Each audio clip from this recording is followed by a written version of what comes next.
This show is sponsored by HiveMind CRM.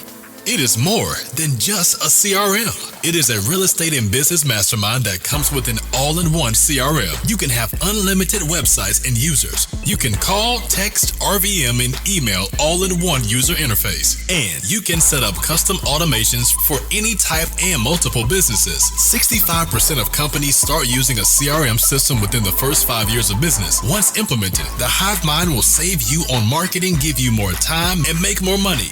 One of our users had his first $100,000 month using our system in June. We want to see you automate and accelerate your business. Text us at 210-972-1842 for future meetings and, of course, to get our $1 course on how to make more than 6 figures on one land deal. You can schedule your free demo today at hivemindcrm.io. Hey, we're here with Aaron Bear. Is it Bear? Yep. Bear. Aaron Bear. I don't want to say Bar, and I'm like, only person that introduced you is Aaron Bear, Aaron Bar. Yep. But we're here with Aaron Bear. He talks about exponential theory. First of all, I always like asking. I know I'm kind of rambling a little bit. I'm out of touch a little bit. It's okay.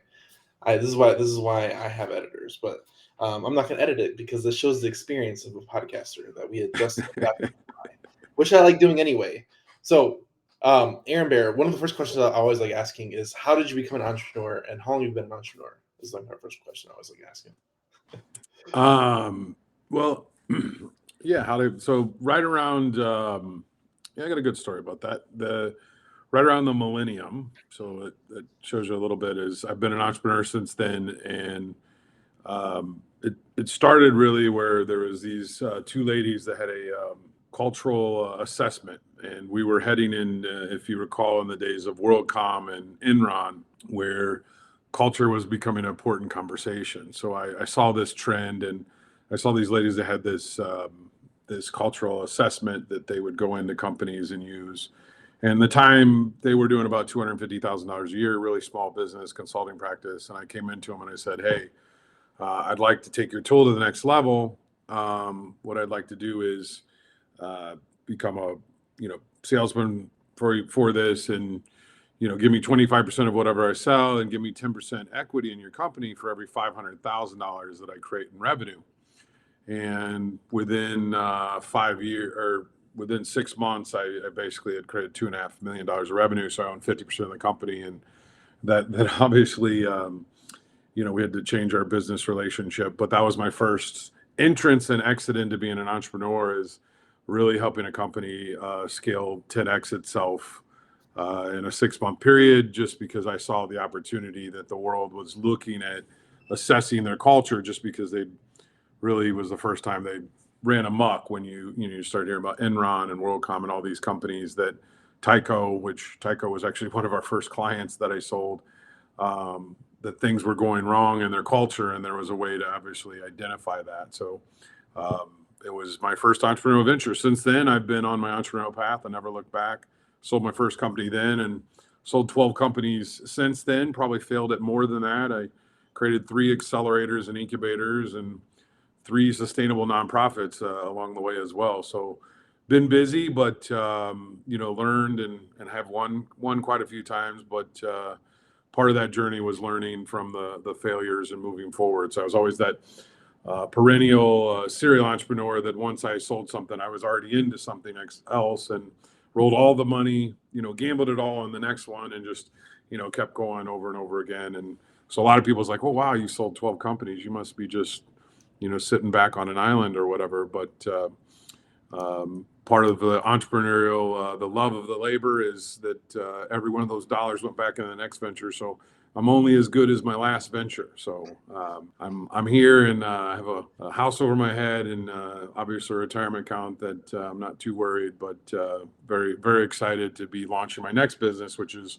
1 million Exponential Leaders, which really is something that'll be, I work on the rest of my life, is really helping others become exponential leaders, because I really stumbled upon this process while I was out on a 15-year journey kind of learning about exponential leaders and working with companies, very large companies like Daimler and Coca-Cola and Belfius Bank, which is the National Bank of Belgium, helping them look across overseas to different places like Tel Aviv, Shanghai, Singapore, London. And I would take these big companies into these ecosystems and meet the most exponential startups to kind of share, this is what is going to disrupt you. And I've been doing that for, like I said, 15 years. And that led to the research of this book, Exponential Theory, that ultimately leads to the start of this new startup, 1 Million Exponential Leaders, which candidly is such an exponential goal that I plan on, really working on this the rest of my life and helping others find their exponential path to entrepreneurship, to, really create the next giant in whatever industry they're in. And that's the fun part of it. I'm working with a lot of different industries, everything from very one-man startups to venture-backed to candidly $10 billion energy companies that want to learn how to leverage exponential technology so they don't get disrupted in the future. So that is my path, and I'm really glad to be on this podcast here with you this morning. That is amazing. I have so many questions. Okay. Good. How is it? So you helped the company 10x their growth in 6 months. How do you do that? Like, you dig into the personnel? Is it sales? Is it all the above? Is it the exponential theory? Let's kind of dive into that. Like, the lifeblood of any company is sales, and that's where I came from. I actually used to run the National Association of Sales Professionals, and I ended up being the sales professional of the year there, and ended up getting offered to be president of the organization after I met the former president. And they said, hey, we need someone like you to take it over and take the next level. And in 18 months grew that and actually sold it to a group out of Detroit, Camelot Ventures, which is part of Dan Gilbert, who owns, the Cleveland Cavaliers and Quicken Loans, a bunch of other things. There's a gentleman there that ran a Tony Robbins franchise that actually acquired that because we went from 3,000 members to 60,000 in 18 months. So I think part of sales, I think is the lifeblood of a startup, and it's the one skill that is unavoidable, for a perennial entrepreneur. And the way that I did that for this first venture that I 10X'd it is I just saw that there was a huge opportunity, and this wasn't a very sales focused organization. They actually had a good product. I actually went out and looked at 10 different products and then chose them, which they just happened to be in my backyard. These two ladies, Liz and PJ. And from there, we went to market and obviously grew the company very, very quickly just because there was such a need for that at that time. And it was one of those quick ups and gains, and then it was like, okay, I exited it, and then now what?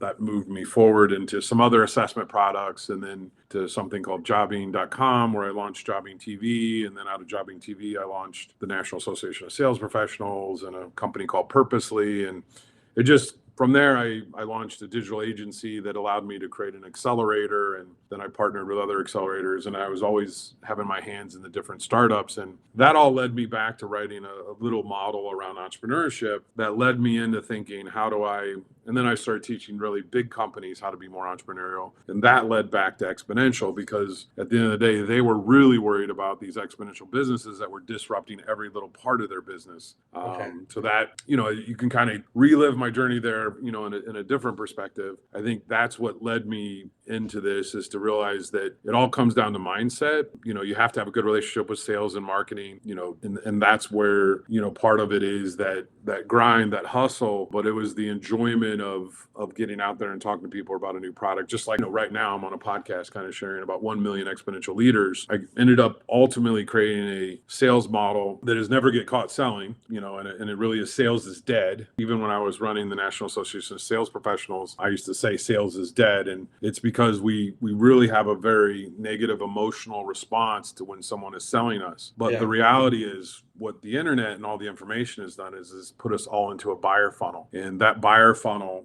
we're always in, and our attention is buying. And unfortunately, it's like everybody that gets caught in the e-commerce checkout lane, ready to buy something. They're like, why am I buying this? And it's because we are now programmed to buy. We are just consumers. We're materialistic with compare culture, with all these things online, doom scrolling, it's just helping us scroll until we find something we want to buy. And that's where all these exponential companies have really taken advantage of the consumers, because you're always in a buyer funnel. So you're looking for enough information to make that decision. And so through Robert Cialdini wrote a book called The Power of Influences that literally starts out in this funnel where you establish authority and liking. And that you can do through asking questions, which is in every sales process. Is you can build rapport, then ask questions, and through asking questions, you need to establish social proof, consistency, asking those questions, getting people to understand your solution and how it fits into their life, personally, professionally, and organizationally. And then to close that, it's all through scarcity, contrast, and reciprocity of giving them something. And that model works so well. There's a channel online called QVC that I'm sure you're familiar with. Yeah. That uses this basic model, and they now are a $13 billion operation, literally selling with one-way communications through a TV that has literally taken that Robert Cialdini model and used it to a perfection. So when I consult, I generally take people through this kind of sales training, which, like I said, sales is dead, is don't get, and really help people just be consultative and helping them actually eliminate them. Like, hey, this may not be right for you. This may be everything. So life becomes pretty easy when people engage and you're looking out for their best interest always. At the end of the day, people that are going to fit are going to be the ones that are going to be good clients. And all of a sudden you see your world grow exponentially quick. And that's part of the training that I do when I go into companies, is help the sales force really have a better relationship with the purpose of the company. And I think that's the biggest thing. And that's why I named my own company 1 Million Exponential Leaders. My only goal is to enroll people that want to be an exponential leader and that it's willing to do the work. And that goes that we enroll companies and their whole entire teams. We enroll startups as well as individuals in our Think Bigger course. And that's part of it. But, for the most part, we're looking for ways that if they don't fit, we don't necessarily want to have them waste their time, money, or energy in it. They'll also take away from other people that are in the program. So it leads to, to me, I've created this process to become very easy to do that. With that said, it's not that you always have the right message or the right timing, which I actually talk about that in my book a lot. That's the important part, to know that I've even failed in a company in the last year. That's fine. It's a learning experience. And that's what I look at failure as long as you're learning from it and you're winning, you're doing one or the other. The only problem with failure is if you keep doing it over and over again, then you're never going to get anywhere. So if you learn, you obviously won't do those things again. And that's part of the 1 Million Exponential Leaders. What we talk to the leaders that enroll with us, we get them in that mindset. And that's really the mindset of Elon Musk, of Bill Gates, of Steve Jobs, of a number of entrepreneurs that have obviously taken their idea to be exponential. Studying that over the last 15 years, actually meeting those people, interviewing and learning from them has been part of my journey, that now I get to share that with the people that enroll in 1 Million Exponential Leaders. So what's that? Is it always a mindset thing that hinders people from becoming an exponential leader in general? And you're talking about training. It sounds like you're talking about training the exponential leader that trains the sales team. So you're training your exponential leadership program is a whole training program for whole sales teams and companies. It's for whole companies, because it's everyone in the company really needs to think bigger about what they're doing. Otherwise, a lot of times there's a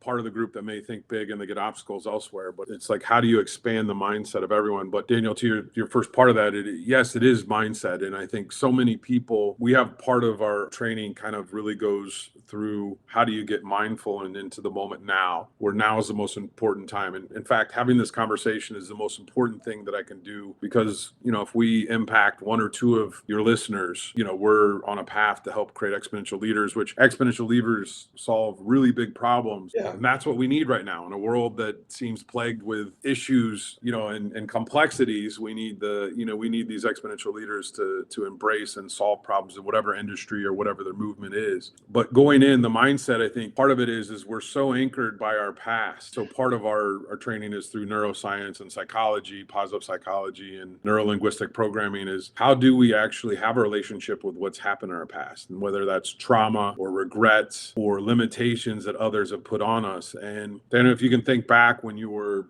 maybe 4, 5, 6, or 7 years old, and you woke up and your day was like, what am I going to create today? And there was a point, and everyone has that. And somewhere along the line between school and teachers and parents, we put all these limitations on our kids, and then they're 18 or 19 and they're like, well, I can't do that, and I can't. And so they have all these limitations. So we actually have a process that kind of strips that away so that people can get back to a place where they understand that today is no different different than when you were 4, 5, or 6. You just choose to make it different by all the constraints you put on yourself or limitations that you've let other people say you can or cannot do something. That's the first part of being exponential. The second part is, how do you feel about your future? And this really goes to the self-talk that you have. And it's a lot of that can be removed by actually having a relationship. And we'll even take certain traumas that people have had in their past and really help them understand that was an obstacle in your way. Now, how do we make meaning of that so it actually gives you fuel, that it actually accelerates your own belief, what you can do? If you've overcome that, you're still here, you're still alive, you overcome that. There is a reason and something you can learn from that. And there's something that you can, literally kind of put that into your past, because why are we carrying it into our future? And our future is, basically loaded with stress, anxiety, worries, fears, and doubts that are all artificial. They're all made up. And I use the word acronym FEAR, false evidence appearing real. When we look out into the future, we're really, a lot of times seeing things and we're making things up about what it potentially could be. The reality of how we approach our future is if we can create a breakage from, all these limitations and past, and we can actually understand that whatever we do now, if we can start think bigger about our lives, one, we stop sweating the small stuff and we start actually seeing a brighter future. And that optimistic will allow you to make that extra 5 sales calls, that extra 10 sales calls, whatever it is that your business is going to be successful. But if your purpose is so big, like 1 million exponential leaders, which obviously will impact billions of people, because, if 1 million exponential leaders are doing things in every different industry, we're literally impacting the world. That goal is so big that every day I can work on that. And every time I can put more energy into that. And it basically gets me out of bed early in the morning, and I'm as happy on Mondays as I am Fridays. Yeah. It becomes a much easier life. And I say that you can choose to suffer in the Buddhist way is, it is a choice. The best thing to not suffer is find something that you love doing and do it every day. Then you're never going to work another day in your life. And candidly, life gets pretty easy, because especially if you're always looking for, people to have conversations with about this, whether it's on a podcast and whether it's just to individually help them and move them along, maybe they're not the right fit. That's my goal. It's just really helping people think bigger about themselves, whether they enroll in our program or not. It does not matter. The fact that if they get 2 bits of information about this and actually think bigger about themselves or share that, then we've done a good deed for the day. How do you help people get out of monotony? Because I feel like one of the things that hinders a lot of companies and sales teams is they do the same thing every day. And that, I think, that's kind of inundated with school, is that they're stuck on a routine. What's something you can give advice if they're stuck in a process that they can't overcome? Well, one of our first processes we do in this is to, and I'll summarize it. It's not exact. But is we have everybody write all the things that are on their mind. And the first time I ever did it, I wrote 384 things. And we actually then go back through all the traumas, all the limitations, all the regrets. We start working through these issues. And a lot of times, actually, people will physically get sick thinking about these things and really get over them very, very quickly. They'll get sick and then they'll have joy. And I think that's the experience that people have of, getting over some of these things that have been holding them back, because we actually hold our emotions in us. But our process of moving forward in our day, we really look at the habits of how are you spending your time, because you're a few good habits away from being an exponential entrepreneur, and you're a few bad habits away from being broke and on the street. So it really comes down to your habits. And I actually have a saying is the goal is not the end. And it's really is, if you focus on your goals, why better than that, focus on your habits? Like, what are your habits to those goals? So, the reality is, part of our process is to assess every day, are these habits working for me? And it's the 80-20 rule. There's a bunch of different mental models that we use to help people through that. But it is self-examination. It's self-mastery to understand. Most people lie to, most salespeople lie to themselves about how they're doing, or if they're predicting their sales funnel, they'll actually lie to themselves that they think something's going to close to make themselves feel better than just having the reality to say, okay, this is unlikely and I need to get more sales contacts. So, that's a process of, again, self-talk that goes back to the, inner conversation that salespeople have that's holding them back, whether it's based on something that's happened in the past or whether it's their stress or worries or fears. They're wanting to alleviate the now, but they're not just now in the moment. And I think that's part of what we do is we start to unpeel that, and then people are like, oh yeah, I can think bigger, and now I can make bigger sales calls, and now I can, instead of just going for singles, I can go for home runs every once in a while, and all of a sudden, they become I'm the franchise player on the sales team, which is what we often see is we take people that's training and we'll find people that were really in the bottom that they're good at adjusting their habits and they're good at adjusting to change and they grow into that exponential future. And you see the salespeople just skyrocket. So I won't say we're sales trainers, we're really mindset trainers, but in the end, it impacts the sales organization and it impacts the marketing because now marketing starts, thinking about how can we do this bigger, and they actually get more creative and get more innovative. And that's all of what the little kid in you wants to do, but it's what the company beats out of you to do. So you're representing the sales team and employees. So like, hey, this is things you need to inundate to get better results from your employees that you do have, right? Yeah. So I mean, it's we generally work with companies and we work with entire teams. We also work with individuals. We have a Think Bigger course that just if an individual wants to take, they can take that. But the what we want to do and what is our best for our exponential model is to work with big companies, small companies, every company, but really take their entire workforce to become exponential. And candidly, one of the conversations I have with all SEOs is, well, what if you make all my employees exponential and they think bigger and they leave me? And I said, well, you want those people to leave because you don't want to hold people back, one. Yeah. And candidly, when you start doing that and you become the feeding ground for exponential leaders, you're going to attract the best talent. So in the end, it's thinking more longer term. And that's part of what we also do is so many people are so short-term thinking that these exponential leaders are really thinking, 10 years, 25 years in the future. Elon Musk, which could be our mascot for exponential thinker, he literally for SpaceX puts a goal that we're going to put a civilization on Mars by 2040. Well, the reality of that is I take like Google created this idea of moonshots. So Elon Musk being the big thinker and understanding exponential technologies says, well, I need to think bigger than the moon. So I'm going to civilize Mars and I'm going to put the goal so far out there. Even if we fail and we don't get there in 2020, he's literally shuttling people back on private air, launching thousands of satellites, shuttling people back and forth from the International Space Station. He's already accomplished more than any other private space organization because he's created the biggest goal. He also has then attracted the best talent. NASA is like one of those places that everyone wanted to work for. Now SpaceX is right there, especially for your aeronautical engineers. So he's attracting the best talent because they're actually working on bigger projects and obviously moving faster than NASA was. All that is part of just thinking bigger. It attracts bigger minds to it. So we all want to be part of a purpose that's bigger than ourselves.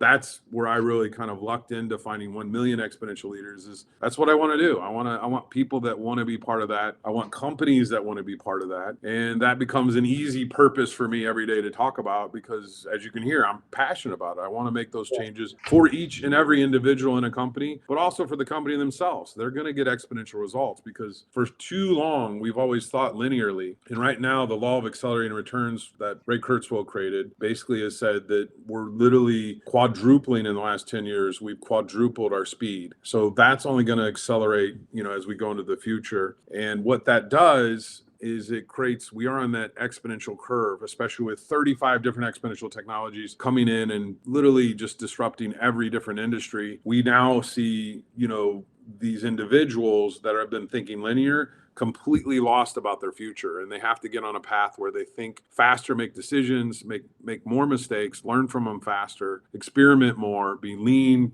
agile. And that's what every big company in the world right now is struggling because they weren't built to do that. So we're helping these very large companies think that way, help them kind of break down their processes so that they actually work a little faster and honestly just look a little bit more like a startup, and with the goal of disrupting themselves potentially, because they generally have to kind of disrupt on the outside of their organization. And then when it becomes sizable, they could bring it back in the organization to, as long as they don't have it report to someone else that controls the traditional company, which is a big failure of, say, like a Walmart, which launched e-commerce 3 times and didn't get it right till the 3rd time because they always brought it back in. And then they had the guy that was ahead of Walmart retail, report to it. So he just kind of quietly killed it because it did not his overall sales goals because it was a disruptive organization.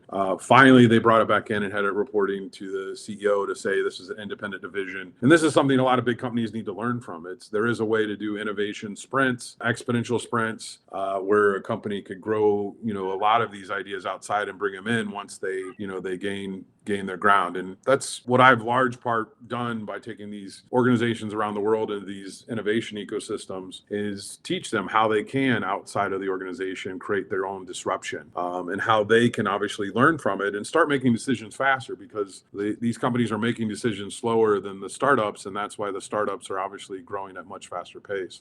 It is all about speed. And in the book, I talk a lot about that, where even Facebook, can literally have 35,000 experiments going at the same time on their platform. Your Facebook and mine might not be the same. So they're always iterating on a better experience or a better way to kind of sell a product or push revenue. And obviously they're now creating billions and billions of revenue, even though they have a brand image and some other issues going on. They're also thinking about the next thing. They're, how do I disrupt ourselves and become meta, which very few companies really understand what Mark Zuckerberg is doing, but he sees the metaverse as the next thing. So how does he get there? Because he also sees the slowing of Facebook's growth, not Instagram or WhatsApp, but of Facebook itself. So it's how do we disrupt that before we get disrupted? And you see that in all these large companies where they're literally changing their business models. And that's the one thing, is there's not a company on this planet that will not change their business model in the next 10 years. And none of these companies that are kind of our 5 exponential companies that have taken over the world, Microsoft, Facebook, Amazon, Apple, and Google, all those companies are not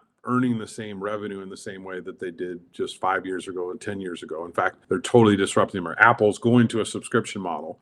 That is a disruption of their business model. So you see just massive changes, but these are what are required for these large companies to continue their dominance. And they recognize making decisions and making mistakes is the best way to learn and the best way to move forward quickly. Man, that's amazing. Let's kind of bring it down to a granular level. What is something someone can do to change their trajectory, to change their mindset, as far as a habit they can create to create a better future and better results from whatever they're doing? Yeah, I think, part of it is, and we talk a lot about exponential mindset, but growth mindset is, the idea that, that you learn and iterate from what you're doing, and, you eventually will get there. And if you have a long enough duration, I think too many people give up right when they're, and candidly in my own entrepreneurial journey, what I realized is I was better at being a number 2 or being the consultant sharing, what to do. I wasn't necessarily the exponential leader on the front of it, because I always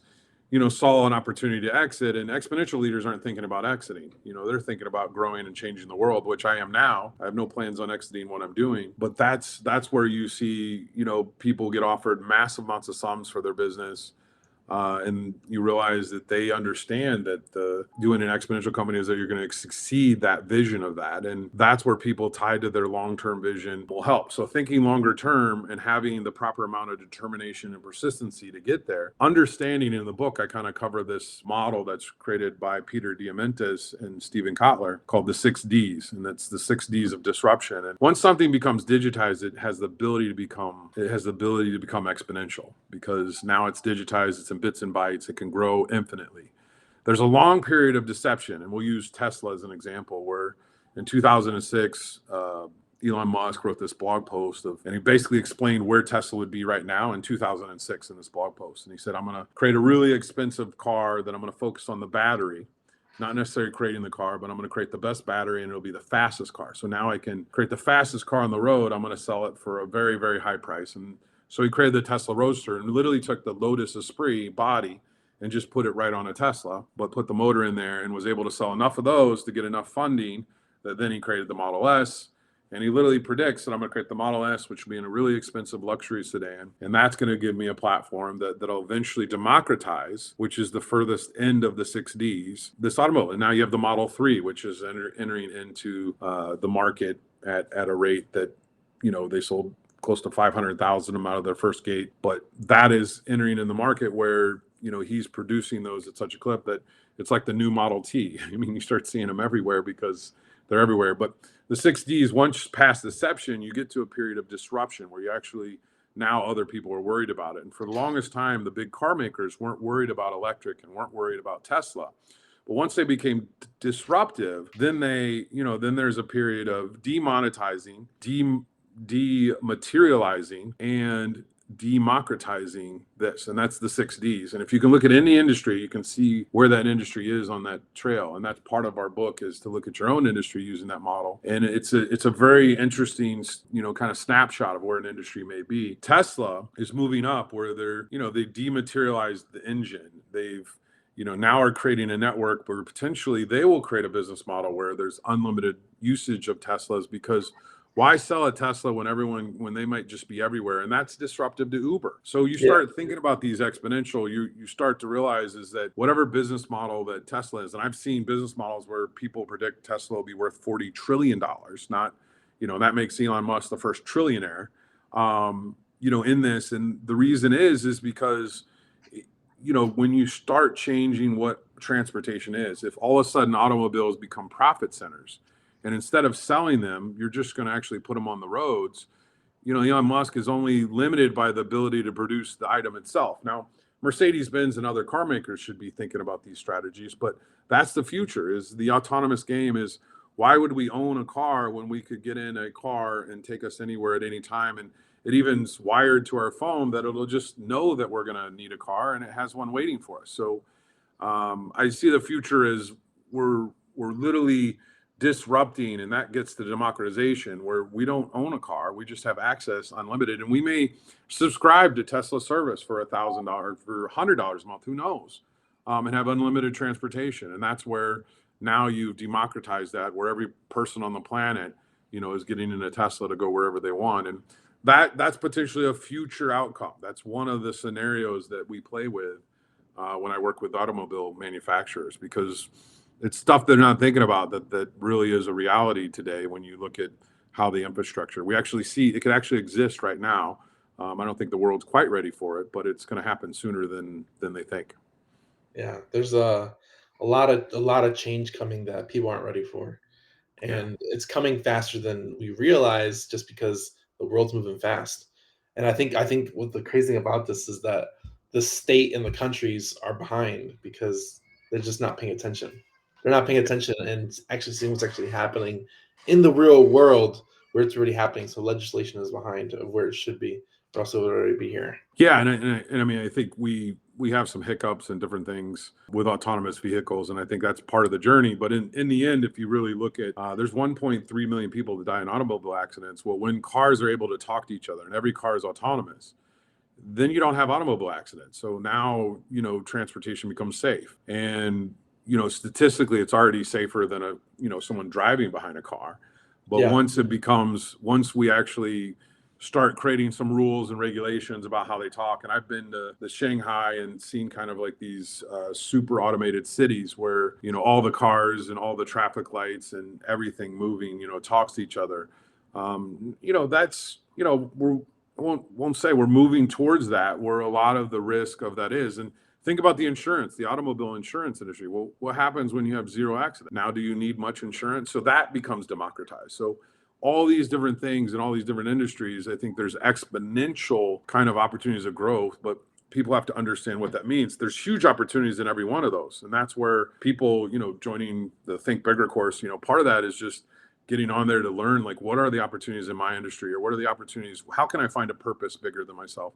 But candidly, what they end up finding is something much bigger, is that they learn how big of opportunities these are. Because, if you have an exponential company, if you're part of an exponential technology, now there's only a few winners, but candidly, they consolidate, and talent obviously moves to the best ones. Then we see these exponential companies. And that's where you're seeing, the brands like Tesla and Google and Apple and Amazon have grown to just be exponential behemoths, because they demand it, because they, that's part of their value proposition. They've added so much value in whatever value chain that they're looking at, that they don't have competitors. It doesn't mean they won't be disrupted. Every one of them will be disrupted at some point. But right now, it's pretty safe to say that some of these companies have enough cash to not really worry about being disrupted, because they'll buy whatever disruption. And, including Facebook buying Instagram and WhatsApp may have been their sustaining moment, knowing that everything takes its trend.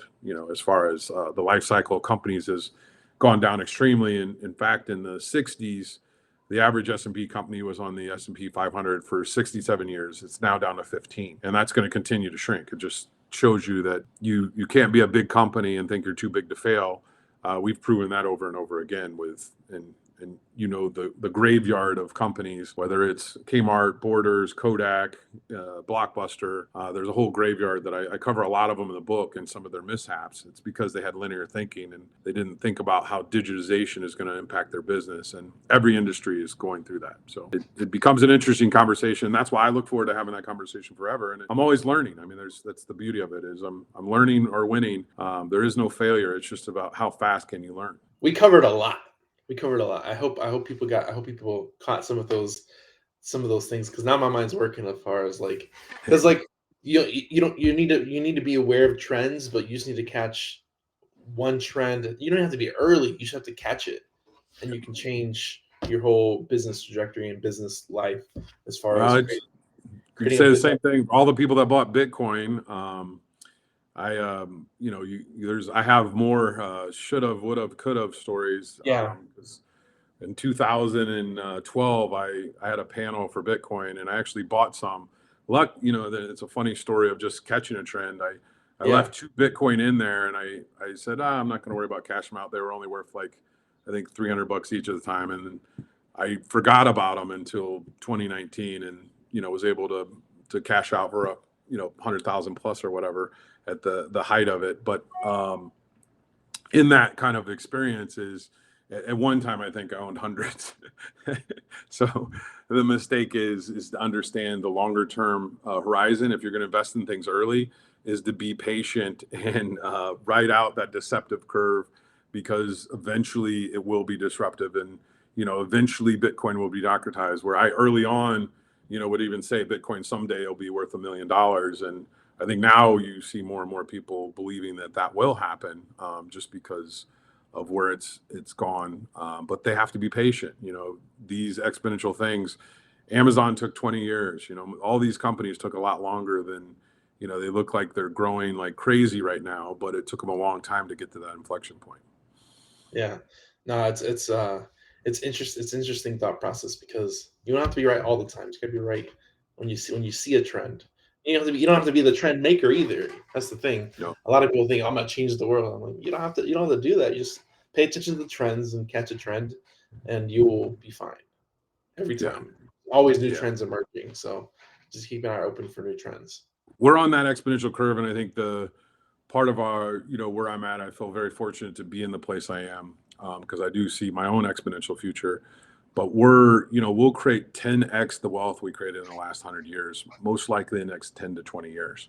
So if you think of all the money that was made over the last 100 years, and you think of all the stuff, that's where we're heading, and that's the exponential future. That part of it is learning about the technologies, but also just putting yourself in a place to whatever you're passionate about. It doesn't matter what it is. You could be the exponential future for that industry, or that thing. And, we see it over and over again. And, the different people that I work with, I often, when you first hear an idea, you're just like, I'm not sure that's going to work. And then over time, deceptively, it disrupts a place because they just persistently kept with it. And that's part of the mindset that we've learned, is it definitely is not the smartest people that make the most money. It's the people that are most determined.